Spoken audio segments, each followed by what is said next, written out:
Hi, this is Micornus Phokane. I'm the leader and the founder of Church Governance Solutions.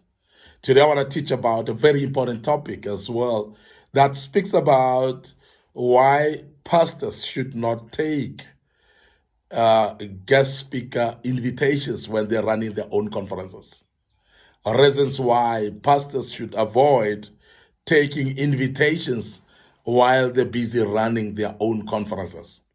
And we are addressing this particularly because we have seen pastors running conferences, and yet they are not present in their own conferences because they've taken an invitation to go and minister somewhere during their own conference.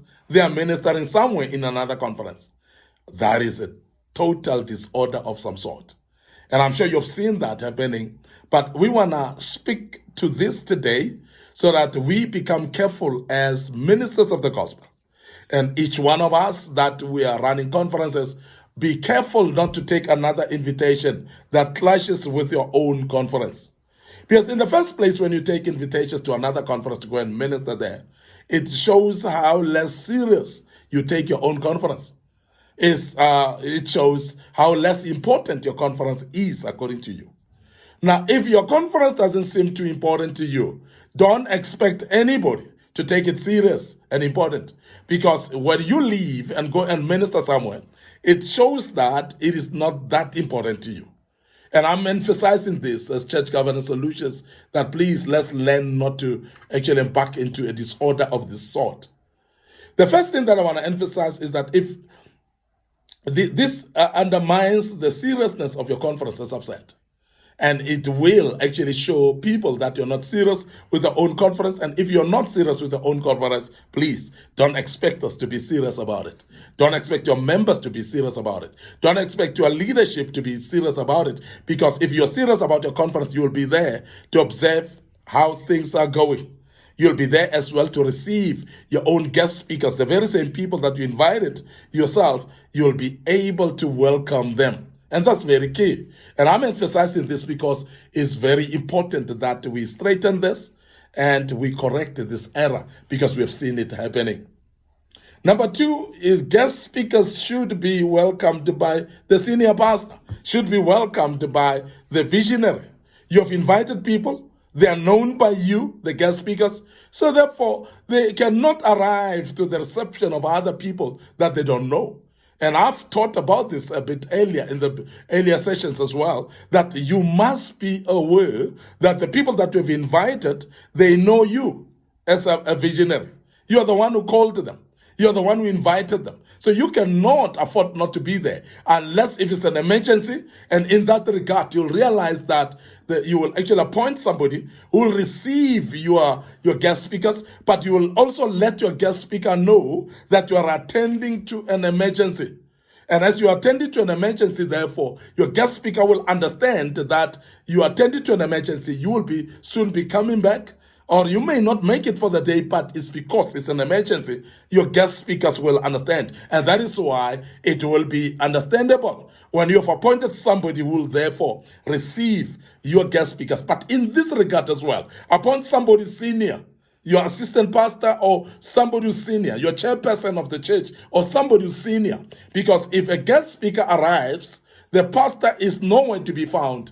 It shows how less serious that conference is. And I don't think there's any guest speaker who will take a conference serious either. So please make sure that you are careful about not taking invitations during your own conference.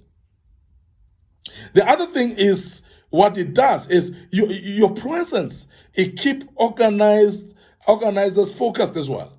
Because remember, you're having people, leadership, people that are organizing for you. It could be the organizing team as well and so on. They are focused when you are around because they want to verify things. They want to double check things. They want to actually ask you some things how you would love them to be.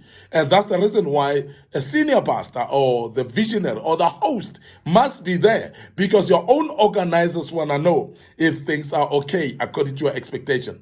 And also remember, as time goes, arrangements are being made and you are there, you are able to correct the things in time. and make your organizers aware of how you want things to be and organize those things accordingly so that they be able to be in place and you are happy with those. And I want to emphasize this because it's very important, whereby you find that the guest speaker arrives, the host pastor is not there, and things are disorganized, but there's nobody to actually take them serious and organize them. We have seen this happening, and that is why we emphasize that as well.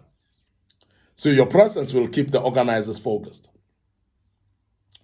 Now, I want to also emphasize that you need to be available for strategic decisions as well. Because there are times when there are decisions that need to be made now, but strategic decisions. For an example, you might actually be in a place whereby your hall fills up because of obviously unexpected crowds arrives. There are those decisions that you need to make, how to deal with the other people, whether to put them in overflow rooms or whether to turn them back or whether to pile up people, over congest them in a hall, and whichever way that you take. But these are type of things that needs to be discussed quickly and make sure that we arrange that people are aware of strategic decisions that need to be taken. There are times when strategic decisions would mean that a guest speaker all of a sudden is not going to make it.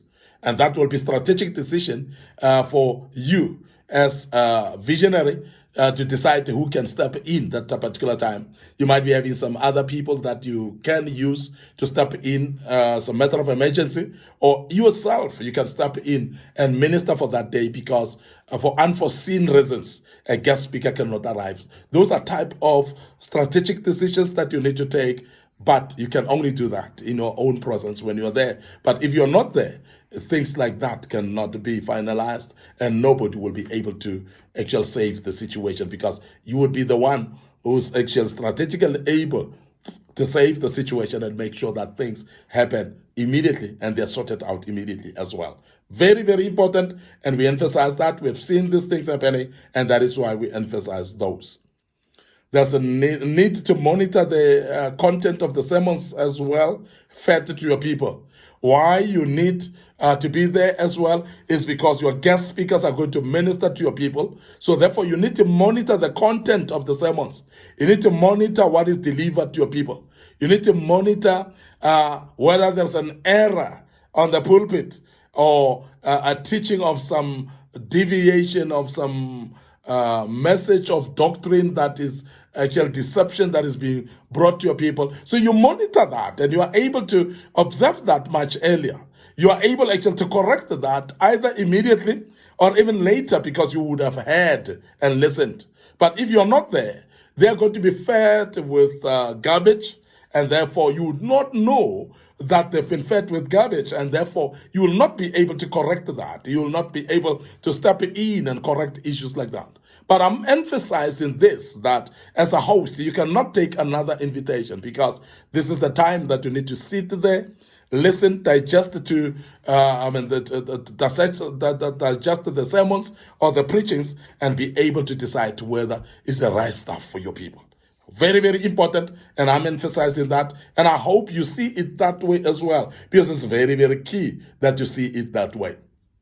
Finally, there's a need to monitor alignment of the sermons to the theme, because there are those ministers that you invite them, you've given them a theme, but they don't believe in themes, and they are coming there therefore with favorite messages or favorite sermons, and they come and hamper your people with something that's totally away from your topic.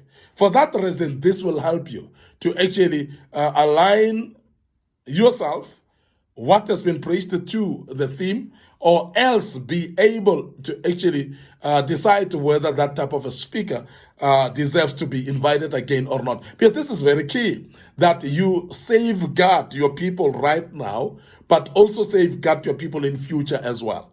Because you may not be aware of what this man or woman has delivered to your people. So therefore, because of that, you're going to find it difficult to correct the things. You're going to be able to, you're going to find it difficult actually to know whether you're inviting that person or not. You may actually end up continuing inviting somebody who is not delivering to the purpose or objective of the conference or the theme of the conference, but you invite them because you were not there when the ministered, and nobody would have seen that nothing was actually within the precepts of or the prescripts of the theme itself, and nobody followed the theme at all.